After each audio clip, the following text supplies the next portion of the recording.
ఈరోజు college of engineering Anantapur 80వ వార్షికోత్సవంలో పాల్గొనడం చాలా ఆనందకరంగా ఉంది. ముఖ్యంగా ఈ 80వ సంవత్సరం సందర్భంగా ఈ కాలేజీ పేరుతో ఒక పోస్టల్ స్టాంప్ ఈరోజు రిలీజ్ చేయడం జరిగింది. దానికి పోస్టల్ డిపార్ట్మెంట్ వారికి ధన్యవాదాలు తెలుపుకుంటున్నాం. ఈ కార్యక్రమాన్ని ఇంత గొప్పగా నిర్వహించి ఈ పోస్టల్ స్టాంప్ రిలీజ్ అయ్యేటట్టుగా చేసినందుకు ఈ విశ్వవిద్యాలయ గౌరవ వైస్ ఛాన్సలర్ ప్రొఫెసర్ సుదర్శన్ రావు గారికి, రిజిస్ట్రార్ గారికి, ప్రొఫెసర్ శంకర్ గారికి, అలానే ఈ కళాశాల ప్రిన్సిపల్ ప్రొఫెసర్ చంద్రారెడ్డి గారికి అభినందనలు తెలుపుతున్నాను. ఈ కళాశాల నుంచి ఎంతోమంది గొప్ప వ్యక్తులు వచ్చారు. గొప్ప గొప్ప పదవుల్లో గొప్ప గొప్ప ఇంజనీర్లుగా రకరకాల ప్రదేశాల్లో రకరకాల డిపార్ట్మెంట్లో పనిచేసి ఈ కళాశాలకు ఖ్యాతి తెచ్చారు.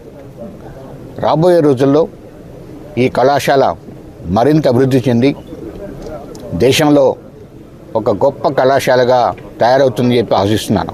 ముఖ్యంగా 80 సంవత్సరాలు పూర్తి చేసుకున్న సందర్భంగా వచ్చే 20 సంవత్సరాలు అంటే 2046 సంవత్సరం ఎప్పుడైతే ఈ కళాశాల ఏర్పడి 100 సంవత్సరాలు అవుతుందో ఆ సమయానికి ఈ కళాశాల ఒక ముఖ్యమైనటువంటి కళాశాలగా, ప్రఖ్యాతమైనటువంటి కళాశాలగా రూపొందాలని చెప్పి కోరుకుంటున్నాను. దాని కొరకు ఈ కళాశాలలో ఉన్నటువంటి ఉపాధ్యాయులు, ప్రొఫెసర్స్, ప్రిన్సిపల్, వైస్ ఛాన్సలర్ అందరూ కూడా కలిసి పనిచేస్తామని చెప్పి ఒక నిర్ణయానికి వచ్చారు. వాళ్ళు ఒక డాక్యుమెంట్ కూడా తయారు చేసుకుంటున్నారు. 100 సంవత్సరాల తర్వాత ఈ కళాశాల ఎలా ఉండాలని. దానికోసం ఈ కళాశాలలో చదువుకున్నటువంటి చాలామంది పూర్వ విద్యార్థులు ముందుకొచ్చి వాళ్ళ సహాయ సహకారాలు అందించేందుకు తయారుగా ఉన్నారు. చాలామంది వారు ఈరోజు ఈ కార్యక్రమానికి రావడం జరిగింది. వీళ్ళందరూ కలిసి పూర్వ విద్యార్థులు, ఇప్పుడు ఉన్నటువంటి ప్రొఫెసర్సు, కళాశాల ప్రిన్సిపల్, ఛాన్సలర్, రిజిస్ట్రార్, విద్యార్థులు కలిసి ముఖ్యంగా ఏదైతే పూర్వ అనంతపూర్ జిల్లా ఏదైతే ఉందో ఆ జిల్లాలో చాలా ఎక్కువ పరిశ్రమలు వస్తున్నాయి. ఇది అనంతపూర్ వాసులకు ఒక సంతోషకరమైనటువంటి వార్త. చాలా స్టార్ట్ అవుతున్నాయి. పేర్లు చెప్పడం అనేటువంటిది కుదరదు. చాలా ఇండస్ట్రీస్ ఈ సంవత్సరంలో స్టార్ట్ అవుతున్నాయి.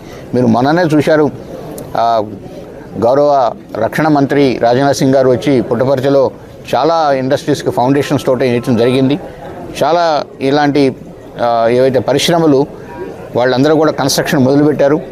వాళ్ళు ఈ వచ్చేటువంటి సంవత్సరం లోపల అవన్నీ కూడా పరిశ్రమలు మొదలవుతాయని చెప్పి ఖచ్చితంగా ఆశిస్తున్నాను. తెలిసినంత వరకు సెంట్రల్ గవర్నమెంట్ కూడా స్టేట్ యూనివర్సిటీస్ని ఎలా స్ట్రెంగ్తన్ చేయాలనే విషయంలో చాలా తీవ్రంగా ఆలోచన చేస్తున్నారు. వారు ఏ రకమైనటువంటి ప్రపోజల్స్తో వస్తారని చూడాలి. ఎందుకంటే చాలా కార్యక్రమాలు తీసుకురావడం జరిగింది. ఈరోజు ఏదైతే quantum mission, AI mission, innovation, Atal innovation, లేకపోతే మెటీరియల్స్కి సంబంధించినటువంటి సైబర్ సెక్యూరిటీకి సంబంధించిన చాలా మిషన్స్ వచ్చి ఈరోజు department of science and technology ద్వారా ఆ తర్వాత ఏఎన్ఆర్ఎఫ్ ఫండింగ్, ఏవైతే ఆర్డీఐ ఫండింగ్ ఇవన్నీ ఉన్నాయో ఇవన్నీ దేశంలో ఉన్నటువంటి రకరకాల స్టేట్ యూనివర్సిటీస్ కూడా విపరీతంగా ఫండ్స్ ఇవ్వటం జరుగుతుంది. ఇన్ఫ్రాస్ట్రక్చర్ ఏర్పడడానికి కేంద్ర ప్రభుత్వం కృషి చేస్తుంది. ఇప్పుడు కేంద్ర రాష్ట్ర ప్రభుత్వాలు వీటిలో సమన్వయంతో పనిచేసి యూనివర్సిటీస్ అన్నీ కూడా ఈ కేంద్ర ప్రభుత్వం ఇచ్చేటువంటి రకరకాల స్కీమ్స్ని అందిపుచ్చుకోవాలని చెప్పి కోరుకుంటున్నాను. జేఎన్టీయూ అనంతపురం ఇంజనీరింగ్ కళాశాల 80 సంవత్సరాలు పూర్తి చేసుకున్న సందర్భంగా మన భారత తపాలా శాఖ వారు ఒక ప్రత్యేక గుర్తింపు స్టాంపు జేఎన్టీయూ అనంతపూర్ కాలేజీ పేరు మీద ఇవ్వడం జరిగింది. దాన్ని ఈరోజు సతీష్ రెడ్డి గారు ముఖ్య అతిథిగా వించేసి విడుదల చేయడం జరిగింది. సో దీనికి ముఖ్యంగా తపాలా శాఖ వారికి, ఈ ప్రోగ్రామ్ను ఆర్గనైజ్ చేయడానికి సహకరించినటువంటి పూర్వ విద్యార్థుల సంఘాలకు అందరికీ కూడా నేను నా కృతజ్ఞతలు తెలియజేస్తున్నాను. ఒక పూర్వ విద్యార్థిగా ఇక్కడ వైస్ ఛాన్సలర్గా ఇటువంటి సమయంలో ఉన్నందుకు నేను చాలా గర్వపడుతున్నాను. మీ అందరికీ కూడా తెలుసు, అనంతపురం ఇంజనీరింగ్ కళాశాల పూర్వ విద్యార్థులు ఎటువంటి ఉన్నతమైన పదవులు నిర్వర్తిస్తున్నారో, ఎటువంటి విప్లవాలు తీసుకొచ్చారో సాంకేతిక రంగంలో మీ అందరికీ తెలుసు. చాలామంది సైంటిస్టులు ఉన్నారు, ఇంజనీరింగ్ చీఫ్స్ ఉన్నారు, చీఫ్ ఇంజనీర్లు ఉన్నారు, అలాగే ఇండస్ట్రియలిస్టులు ఉన్నారు. దేశ విదేశాల్లో కూడా మా పూర్వ విద్యార్థులు మంచి వైభవాన్ని ఈ కళాశాలకు గుర్తింపును తీసుకొని వస్తున్నారు. సో అటువంటి సందర్భంగా ఈ ప్రోగ్రాం 80 సంవత్సరాల ప్రోగ్రాంను ఈరోజు ఘనంగా నిర్వర్తించడం చాలా ఆనందదాయకంగా ఉంది.